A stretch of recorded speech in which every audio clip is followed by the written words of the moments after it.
کشیدن ترمز دستی توی ترافیک شاید 1/10 ثانیه این حرکت توی 1/10 ثانیه انجام بشه، وقتی نمیبره، کاری هم نداره، تمام شد.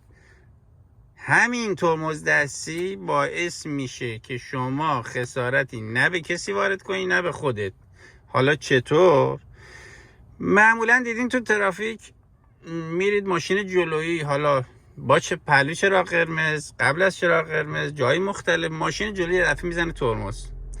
خب شما وای میسی، ماشین هم وایساده، یه لحظه این ترمز دستی رو بکش. چرا؟ چون احتمال این که ماشین پشت سری بهت بزنه هست.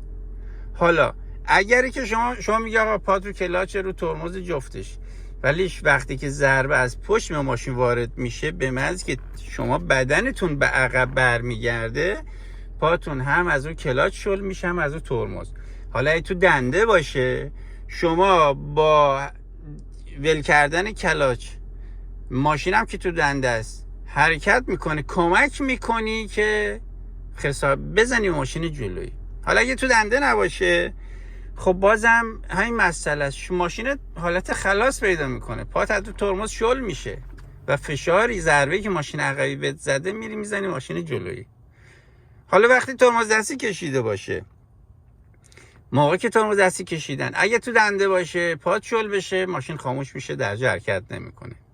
تو دنده هم نباشه، پات رو ترمز باشه، ترمز شل بشه، بازم ماشین عقبی که بزنه حرکت نمیکنه، چون یه نفر به اسم ترمز دستی ماشین رو نگه داشته.